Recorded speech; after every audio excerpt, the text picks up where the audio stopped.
This is the prestigious initiative. Welcome. I'm Chris Beane, and here with me is Chris Kent. Hello, Mr. Kent. Hello, sir. Today we're going to be doing a deep dive into the leadership philosophy that is all about putting others first, empowering your team, and making a positive impact.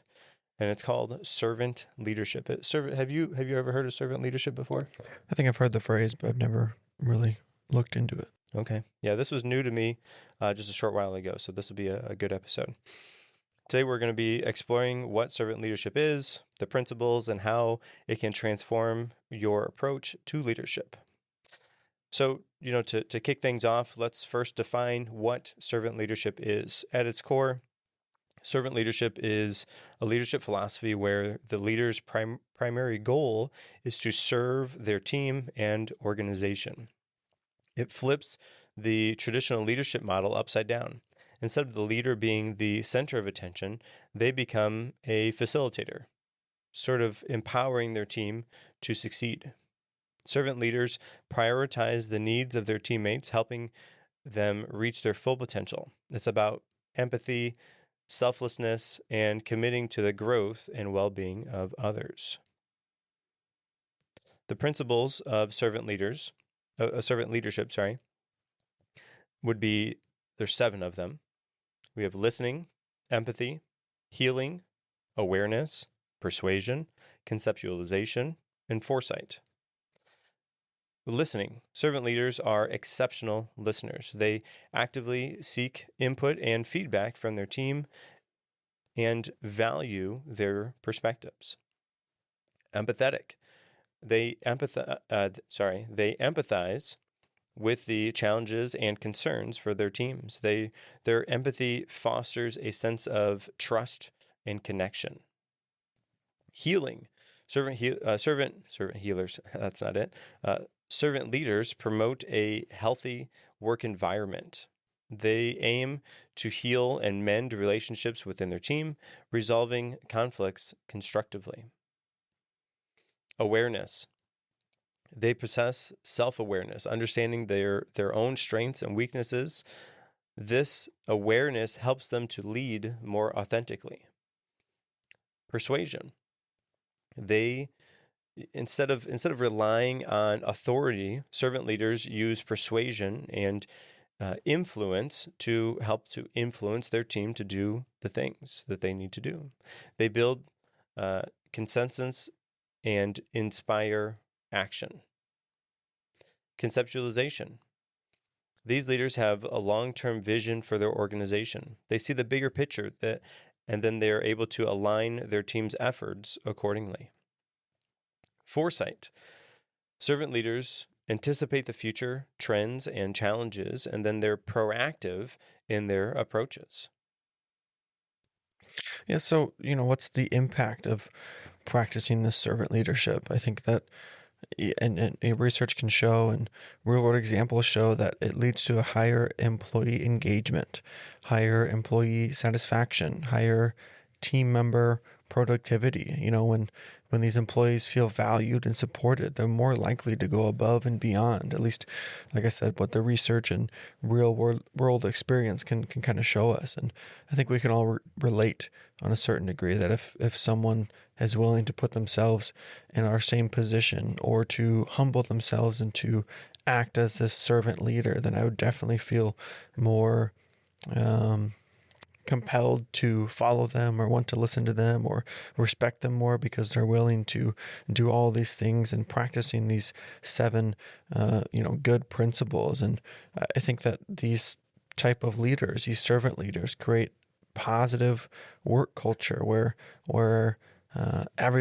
people feel heard, people feel respected, not only by the leaders, but then also by their coworkers as well. And it helps to motivate those people as well. It's a recipe for success that benefits not only the team, but I think it benefits organizations too with servant leaders. And really the whole picture is affected by just this one person adopting this different type of leadership that definitely puts other people first and really just benefits the whole team because of that perspective.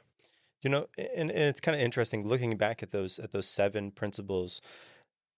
all of them are things that we as humans should be doing with other humans anyways. We should be listening, we should be empathetic, all of these things are things that we should do as normal humans anyways. And so to me it's kind of interesting that this is a newish to me type of leadership style, where it's just falling back on the basic principles of what it means to have a fair relationship with another human. Listen to them, be empathetic, have a healthy work environment, have awareness both for yourself and for your team. Persuasion as opposed to commanding them to do something. Conceptualization, you want to think about what the goals that we're striving for, and then have foresight for problems that could arise, and then figure out what to do when those problems happen. It just some of this seems common sense, but it's interesting that this is not something that is widely taught or done throughout organizations. It's funny to hear. I think that, at least personally, when I hear the word persuasion, I immediately kind of put up the walls, or the red flag goes off, because I think of persuasion as like a negative thing. I'm trying to trick you into doing something I want you to do. So it's interesting that that's the word they chose, or the word that we're using to describe that principle of servant leadership. I think maybe something like charisma might be better. And it's just semantics at this point. But when I hear someone's trying to persuade me to do something, immediately I'm trying to get defensive. So I just commenting on the fact that that's interesting they chose that word, I think, to kind of talk about that principle, when I think that maybe charisma or something along those lines might be the same thing, or even better. Because like I said, hearing that someone's trying to persuade me makes me defensive. Right. Well, and so I think we've talked about this before, but to lead, you want to lead from where you are. You want people to respect you for who you are, not the position that you have. Right. And I think that kind of is a better way to portray that persuasion principle. And I think, and I might be wrong on this, but I think it's Jocko Willink, who says that leadership is like mind control. Brainwashing, because you're brainwashing your team to do the things not that they necessarily want to do, but the things that they should be doing that lead towards this common goal. And that was really interesting for me to hear that I guess it kind of is brainwashing, but it's brainwashing not necessarily for the bad, but for the good. There's just a different take on that type of idea. But I think that kind of coincides with the persuasion, because persuasion, you're right, most of the time is like I'm persuading them to do X, Y, Z. That is not necessarily a good thing. However, in this light, it's more like you are allowing your team to follow you because of who you are, as opposed to the position that you hold over them.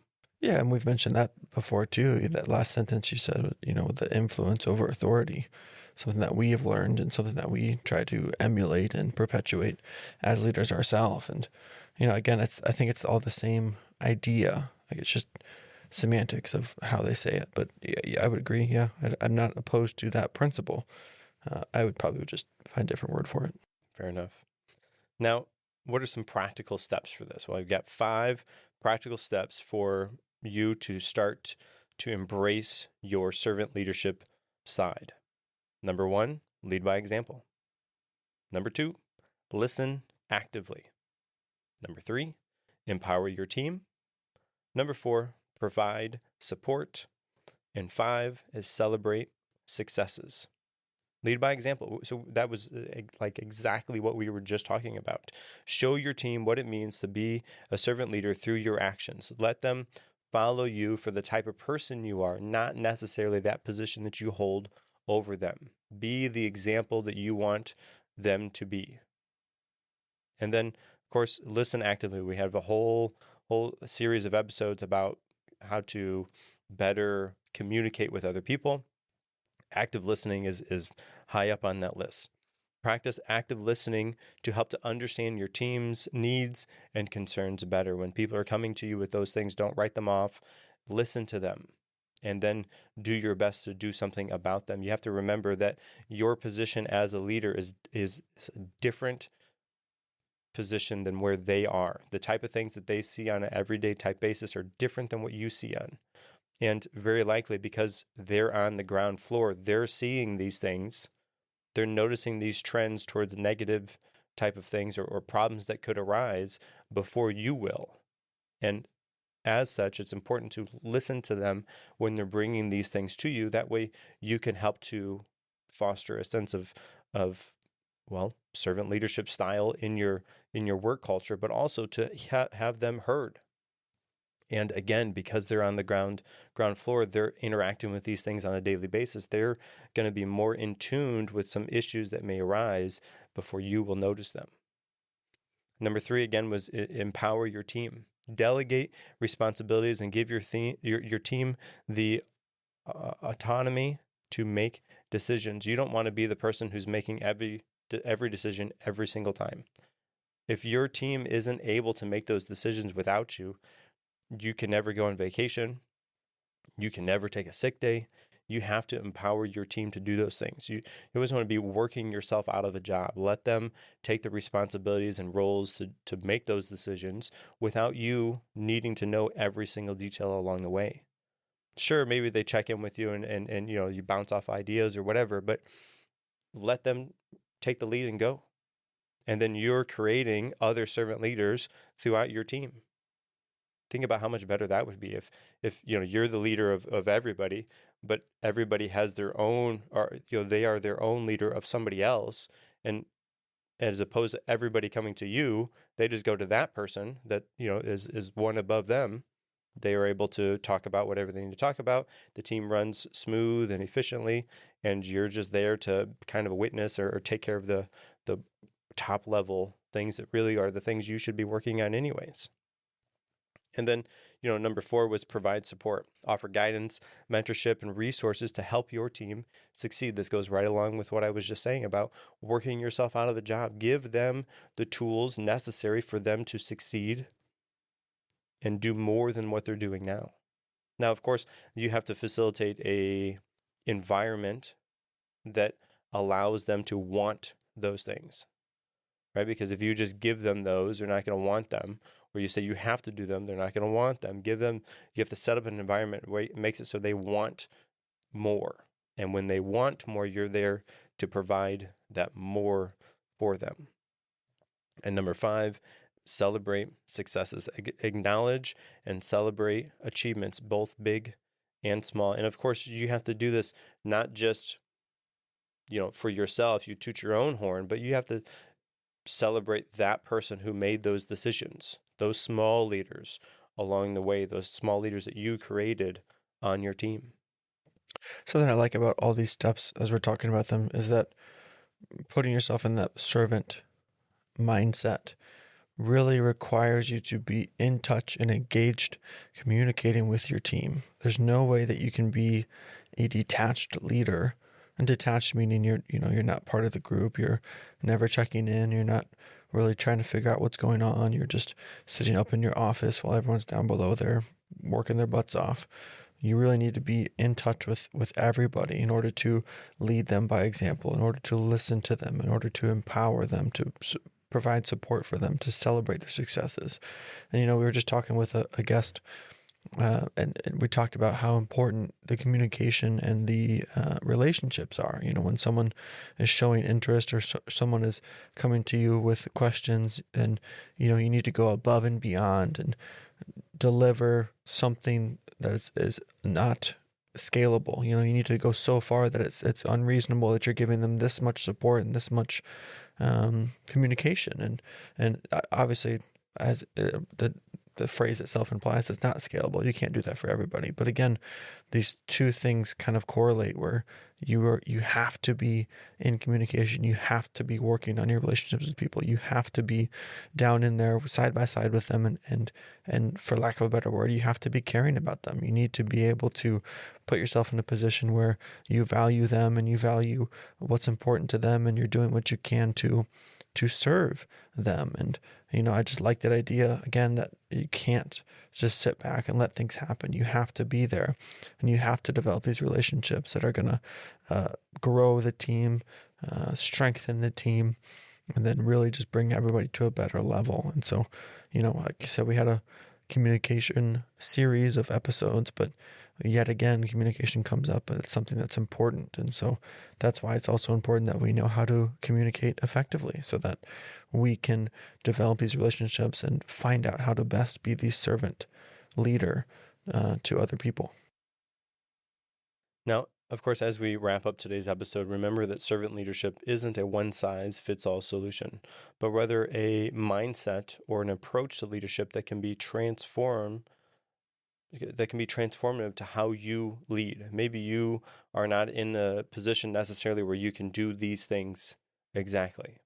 Maybe you aren't necessarily the high-up leader. However, you very likely have some people that are under your control. Again, that's probably not the best way to say that, as we talked about earlier, but some people that you are leading, whether that be by example or because you're the manager or whatever, that you have this type of influence that you can give to your people, to your team. And I would just encourage you to think about how you can adapt these skills to benefit your team, whether your team is huge or your team is one other person, or if you're a parent and you're doing this with your children, you are a leader in some way, shape, or form. Think about how you can apply these servant leadership principles to your team.